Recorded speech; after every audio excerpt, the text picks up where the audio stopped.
So this will be a fairly brief lecture, although it might be one of the single most important things that we discuss as yoga practitioners. Right now in the current culture, you'll hear a lot of discussion about living from the heart and opening up the heart. There's a lot of lingo that's surrounding that. And while that is all very, very true and a very good thing, as we discussed briefly, cultivating the art of bringing the source information and earth information up into that heart center, living from the heart is not something that happens right away without a significant amount of work on the mind. So honestly, controlling the mind is the number one practice that we need to really take to heart. Okay? If we just kind of live from the heart, we can get caught up in the heart relationship to the second chakra, which has a lot of desire and a lot of chaotic emotion. So if we don't utilize the mind to tamp down that chaotic emotion, then we allow our minds to become the masters of our behavior as opposed to letting our soul self be the masters of our mind. I know that sounds a little strange. The mind itself is enormous. It's much larger. It is not housed anywhere. It's kind of like, for lack of a better term, the cosmic internet. The mind is not bound by time. It is not bound by space. It is not bound by convention any more than we allow it to be. You cannot put your mind in a box because it will rebel. Where that starts to lead us into some very interesting, not dichotomies, what's the word I'm looking for, problems, is that we're always trying to control the mind.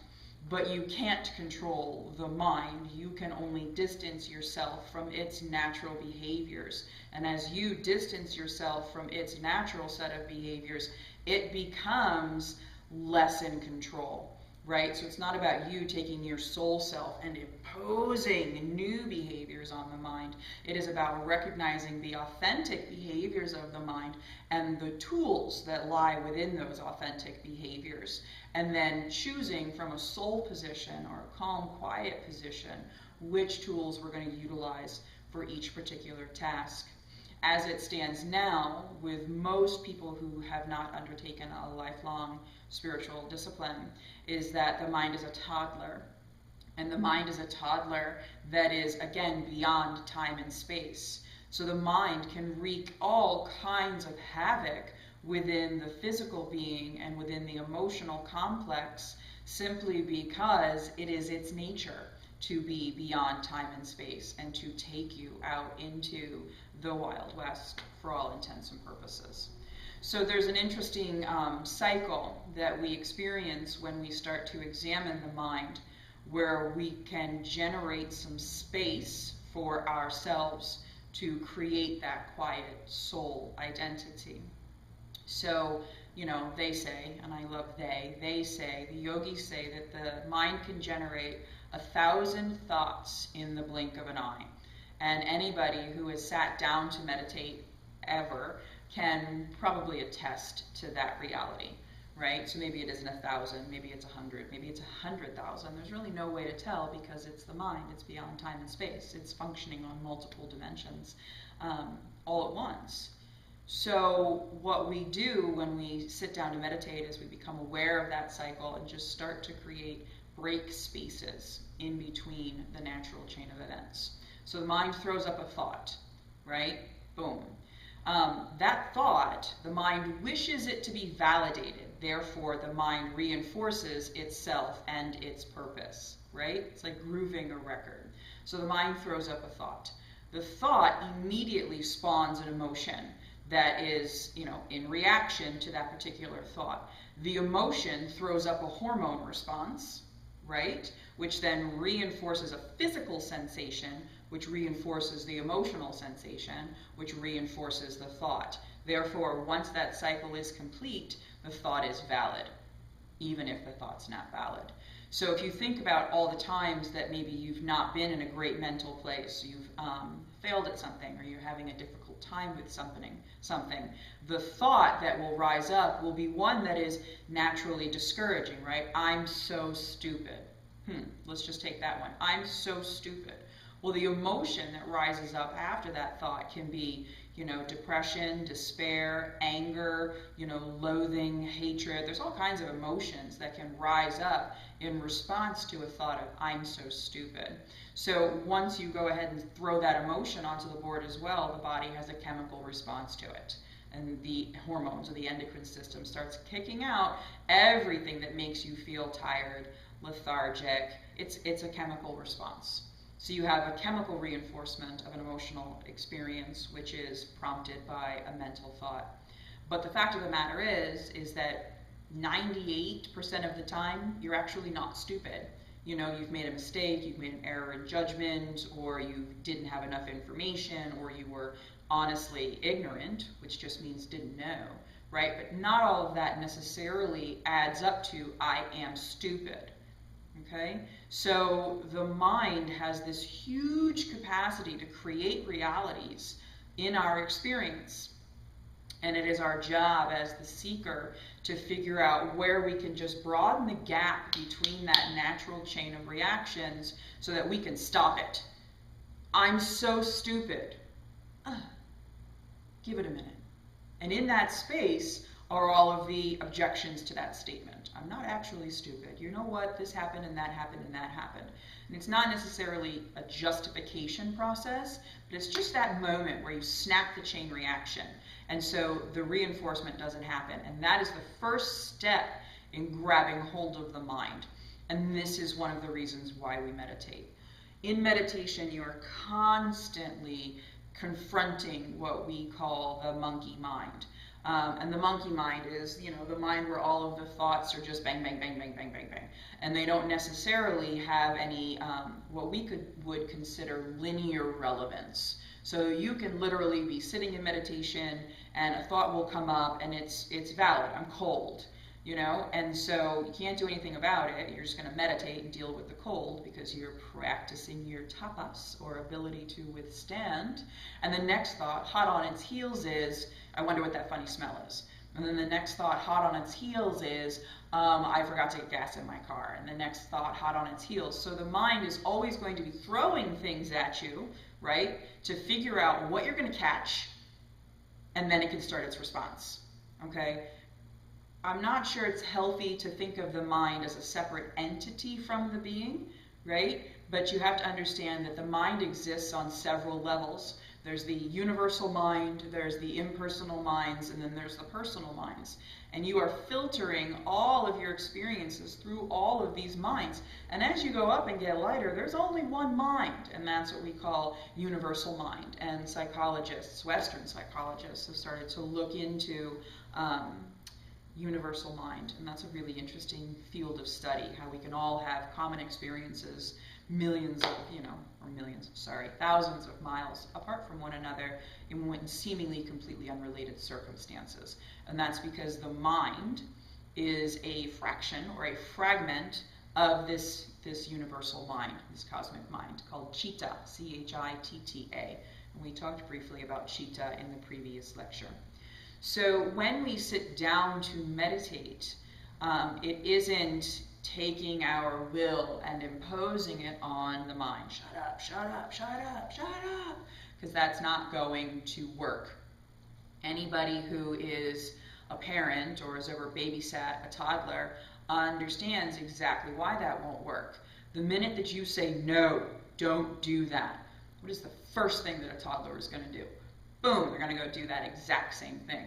You must give the toddler an alternative. Not that, but this.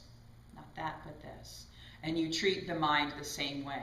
So many of the yogic tools that we use to tame the mind, or at least begin to treat it as our partner rather than our master, are asana, pranayama, and mantra.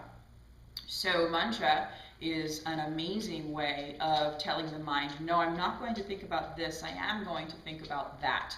and you are constantly reinforcing it with the sound vibrations coming from your body, or if you're just listening from an alternate source. And those sound vibrations are always positively oriented, source-oriented, and God-oriented. So the mind is over here, you're so stupid, you didn't do this, you didn't do that, and you don't say, no, stop that. You say, no, thank you, I am, I am, I am, I am, I am, I am, I am, I am, meaning I am this, but I am also that. I am myself, but I am God. I am, I am. Or Har Hare Hari Waheguru, Har Hare Hari Waheguru.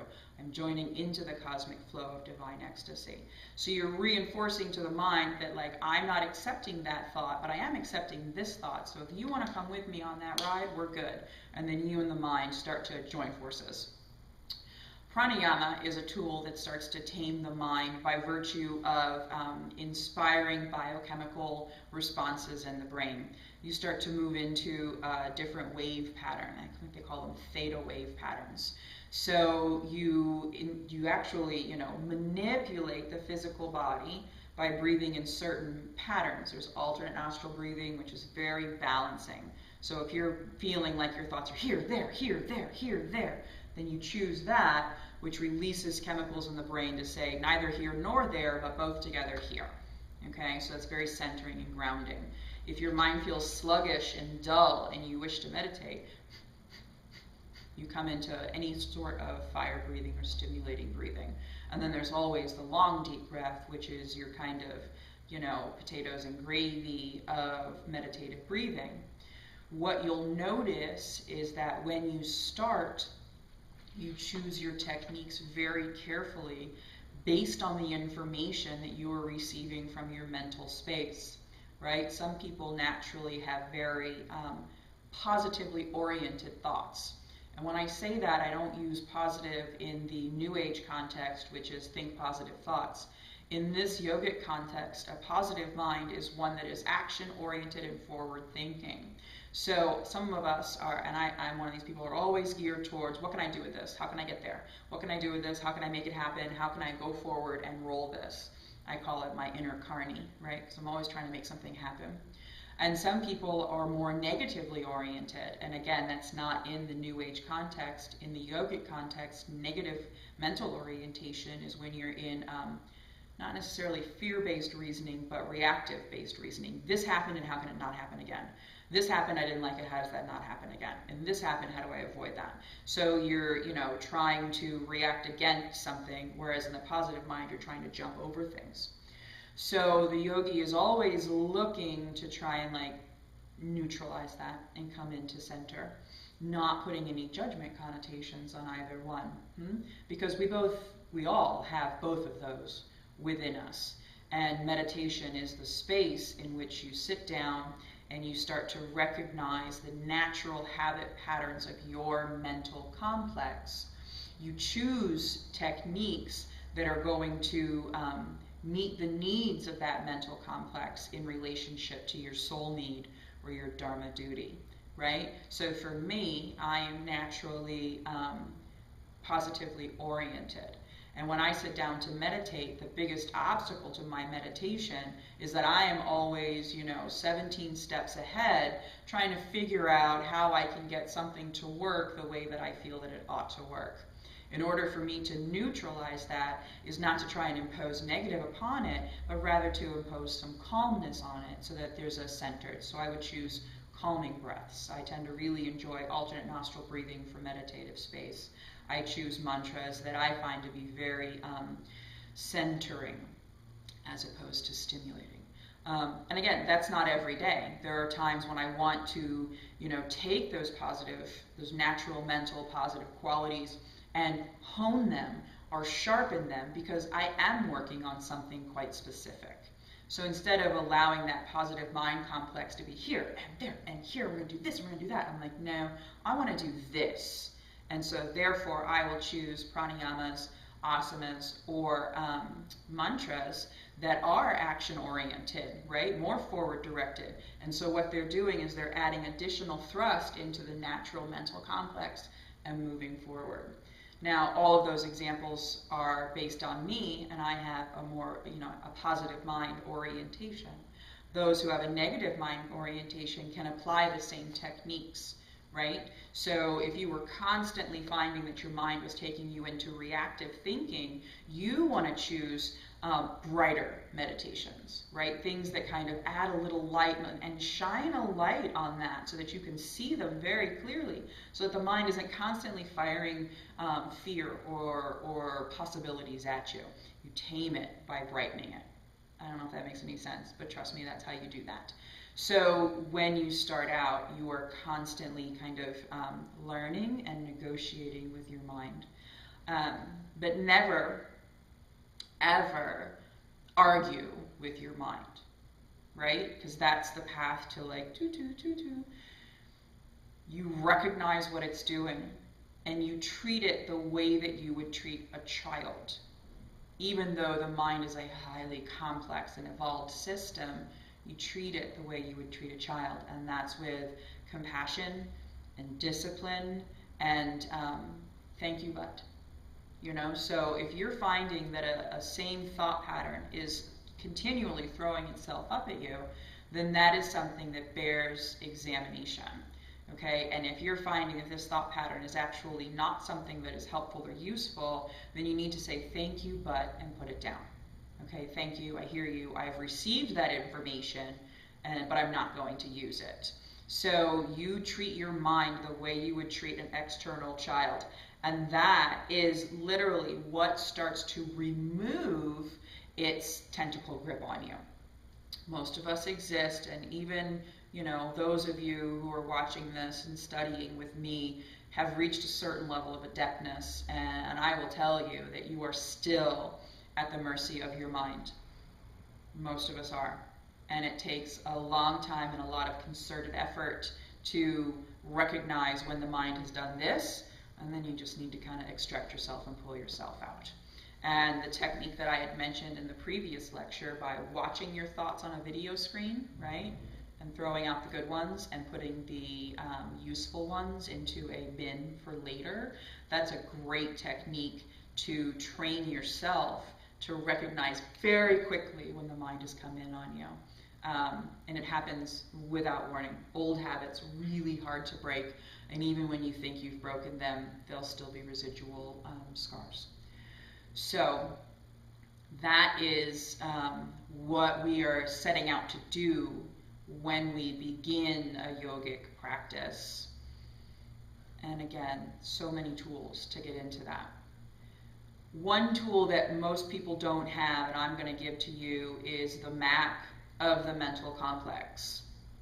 And it helps you to identify where you are dominant and where you are in lack, or, you know, less than.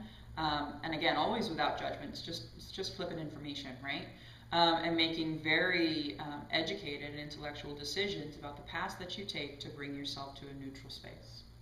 So the first aspect of mind that we have is what's called citta, and this is the universal mind, right? We are all tapped into this universal mind via the link that is our personal minds.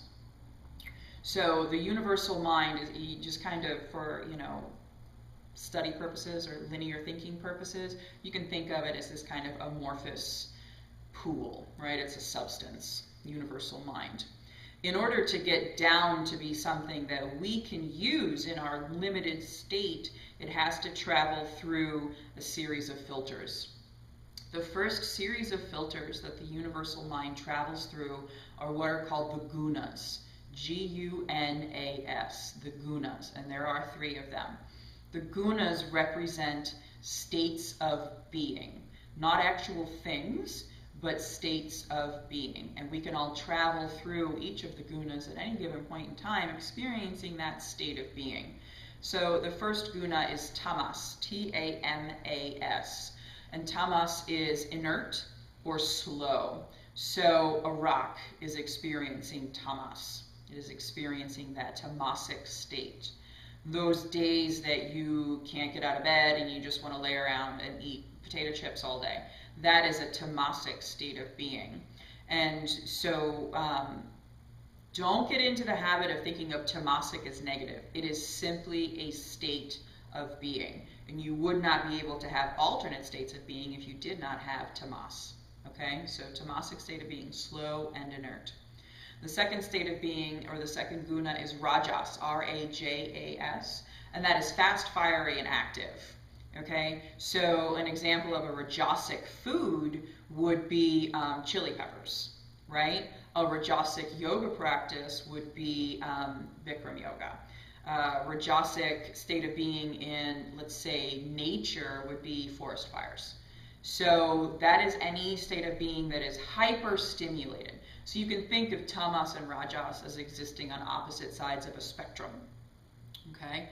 And if you are experiencing too much tamas, you can indeed throw a little bit of rajas in there, and it should start to neutralize things out. Same story if you're having too much rajas, then you pour a little tamas on there. And my favorite example of this is like what neutralizes the effects of a super hot chili pepper is not water, which is actually neutral, but rather milk, which is a very tamasic substance. Dairy is considered a tamasic inspiring food, right? So you can start to work with those different states of being as they are represented in different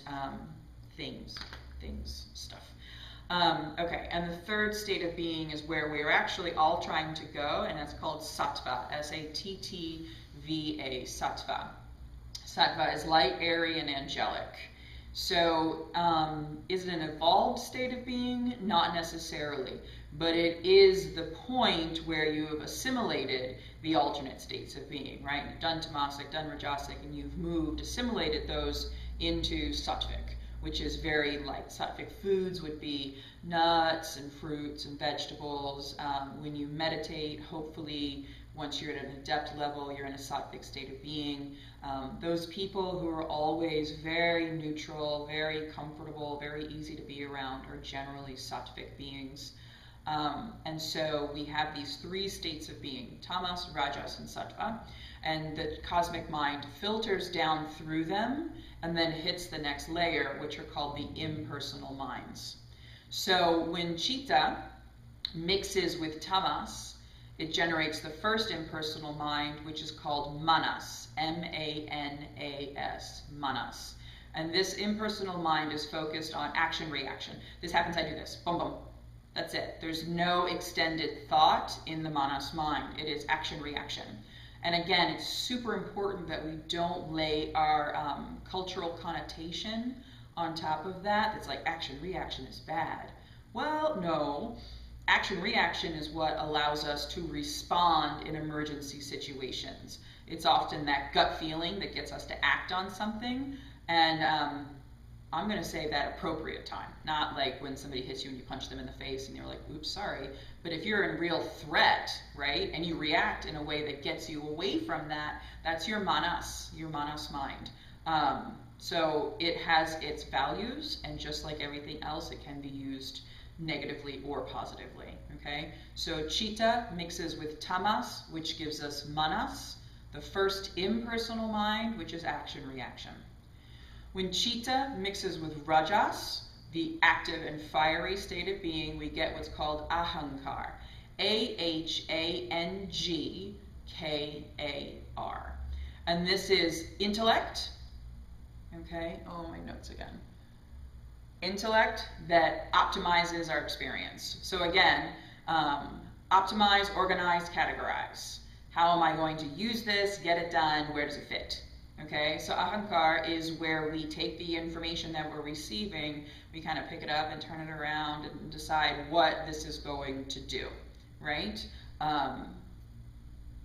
Again, I'm positively mind-oriented. I love being in that place, but you do recognize where that can have negative connotations, right? It's when you become so absorbed with categorizing things that you fail to give everything a unique case-by-case experience, or you fail to act because you're so busy putting things in boxes, okay? So it's important to find that neutral concept. So chitta mixes with rajas to give us ahankar, organize, categorize, intellectualize.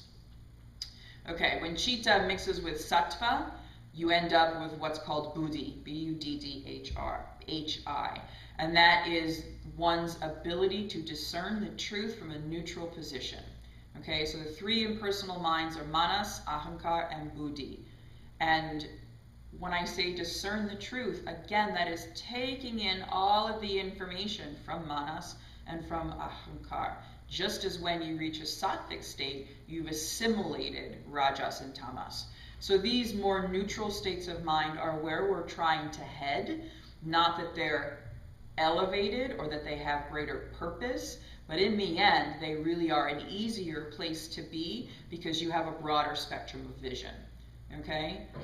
I keep repeating myself because I hope you're taking notes. Three gunas, tamas, rajas, sattva, to the three impersonal minds, manas, ahankar, buddhi. And when I say impersonal mind, it's not a personal mind.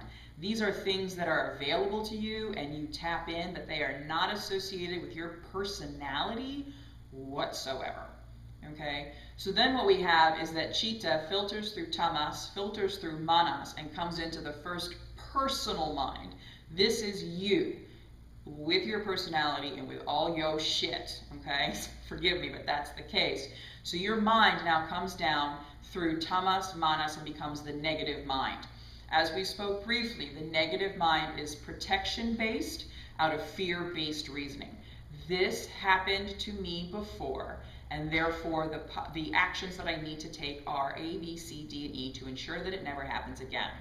The best example of negative mind is perhaps when you're sitting with somebody and you're deciding if we're making friends or we're going to date or I'm going to hire you, right? You're having a personal interaction with somebody. That individual says a phrase, makes a quirk, makes a sound that reminds you of somebody else that you had interactions with that behaved in that fashion. This other person was a dick, right? And so your reaction or your negative mind wants to take the aspects of this dick and put them on a brand new person because that person exhibited qualities that were similar. And therefore your negative mind is, nope, I'm out of here. I'm not going to deal with you. I'm not going to date you. I'm not going to be your friend. I'm not going to hire you. Okay. That is the negative mind in its most extreme, right? But that negative mind is always functioning on a small level, trying to cover your ass. Okay, it's trying to recognize things that are familiar to things that have happened before and execute plans of action that will prevent you from experiencing what happened before. And usually those things are bad. It's not going to stop you from experiencing something delightful. And so again, why we need to control the negative mind, or at least bring it into, a healthy relationship with the other minds, is because it's not fair to the other individual, right, for you to lay all those qualities on top of them and then decide that you're gone, right? It's not fair to you because then you are missing all of the potential opportunities that another individual or a new situation has to offer. Everything that you encounter needs to be done on a case-by-case basis, utilizing the three personal minds in their most balanced form, okay? The negative mind, when I tend to think of where I can work with things through the physical body, resides way down low in the gut. It's got a highly intuitive feeling about it, okay? Because it has that relationship with manas. Act, react. I feel this, I'm going to do this. Boom, boom. Okay? Negative mind is trying to protect you, okay, but it also has a highly reactive quality to it. That to me speaks of all of our second chakra issues, where we're trying to really figure out, like, where are we safe within our culture? Like, where are we safe in relationship with the people that surround us and the people that we meet? So the second chakra has a huge safety issue, but not a primal safety like the earth chakra. It's really more of a relationship safety. So the negative mind is protecting you, right? As you're trying to figure out where you fit and how you react to things that are in accordance with your heart. So negative mind. Don't ditch it, just manage it. When chitta mixes with rajas, mixes with ahankar, you end up with the positive mind. And again, positive mind is action-oriented, goal-oriented, pragmatic, and it's also pleasure-centered, right? How am I going to get what I want to feel good and be happy? The culture that we live in is very positive mind-oriented. And it's hard for those of us who are in this culture with any type of new age or esoteric background to deal with the positive mind in a yogic context. Okay, it is a good thing, but it's not positive the way we think of positive. It's not fluffy bunnies positive, and if you just think happy thoughts, good things are going to come to you. That's not what the positive mind does. The positive mind is attached to ahankar, right? Which categorize, organize, intellectualize. So you take all of these organizational, intellectual concepts, and then the positive mind's, what am I going to do with this to make myself feel good and be happy and get where I want to go? Okay? You need to make sure that the positive mind and the negative mind are in a harmonious relationship with one another. Because if you're too positive-minded and not enough negative-minded, you're going to go running off onto any scheme, plot, plan to get where you want to go, and you're not going to have that action-reaction intuitive that's like, whoa, man, there's a landmine over there that I remember blew up in my face last time. I'm going to step over it or around it and make alterations to my path. So you need to bring the positive mind and the negative mind into harmony to function together. When I, again, work with things on a body level, the positive mind is third chakra centered, right? It's got that fire quality, which, again, Rajas, fiery and active. So since the positive mind is always like galloping forward, dun, dun, dun, dun, that's very fire-like, action fire. So you can feel in your body when your fire is out of balance. And those times when you have 1,000 projects going on at once, or 1,000 ideas that you're trying to figure out how to do them all together, you'll probably notice that your digestion gets a little squirrely, or you start to get that jittery feeling, and that's your body's innate intelligence letting you know that your fire center is out of whack. And if you trace those links, you'll probably come to a positive mind issue that needs to be sorted out. Okay, so again, Chitta goes through Sattva, heads through Buddhi, which leads you to the neutral mind as a yogi. Okay, and again, I am not a yogi, I am a tantric. It is slightly different, but a yogi wants to get to that neutral mind. Okay, the neutral mind is the place where negative mind issues have been addressed, and you can accept information from the negative mind. Positive mind has been addressed, and you accept information from the positive mind, and then you bring all of that information into the neutral space, and you can make decisions based on your dharma, not your karma. Okay, so that's an amazing journey and an amazing place to be, and it may feel a little cold to people who are still caught up in the New Age positivity that yoga is currently experiencing, right? That neutral mind recognizes both light and dark and how you function in the middle, right? Everything is information. All information is neutral, but we tend to lay connotations of good and bad on top of that.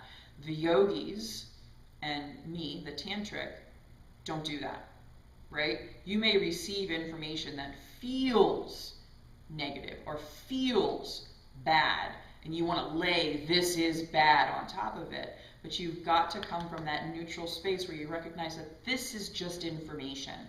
It is completely neutral. It has no connotation whatsoever.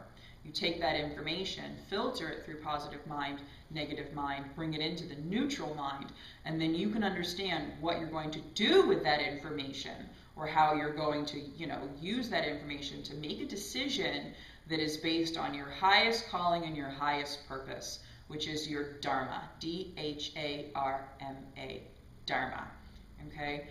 When you're operating from your dharma, you are focused and in line with your purpose, right?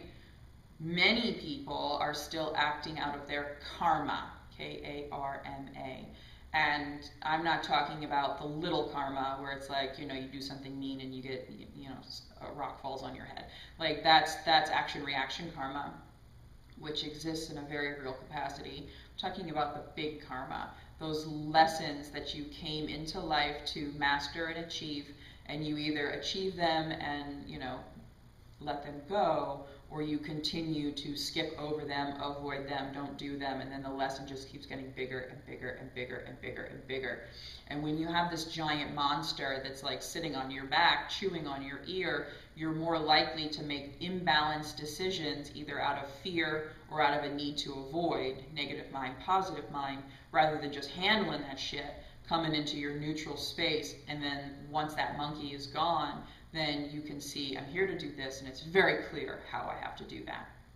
Okay? So those are the aspects of mind that we start to confront when we sit down into a meditative space. The first step is really simple. When I was taught to meditate, and I was taught to confront the functioning of the mind, my teacher, Yogi Hari, essentially said, sit down and shut up. And when you're no longer really shutting up, shut up again. It's important to observe without self-judgment what your personal minds do, and start to recognize this is negative mind thinking, this is positive mind thinking, this is neutral mind thinking. And again, maintain that neutrality, right? No judgment. Negative mind thinking, positive mind thinking, neutral mind thinking. And just understand in what situations you are more prone to go into negative mind thinking, and then what situations you're more prone to go into each one. Always slowly working your way on integrating negative and positive so that you can come to neutral. So in meditation, you're literally in the early stages collecting information about the tool that you have. Just like when you sit down on your mat and you start to do asana and you realize that a forward fold is hellacious and your hamstrings are tight. Well, that's information, right? And as you go through the rest of your asana practice, you understand that your hamstrings are something that you're going to be working on.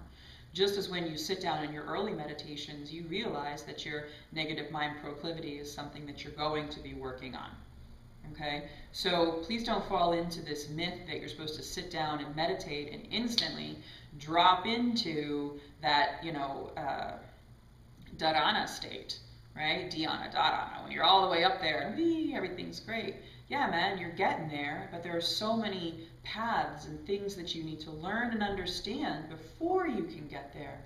And one of the most powerful things is going to be the nature of your own mind. Then you start to grab your yogic tools and chisel it and shape it into the position that you want to be in. Okay?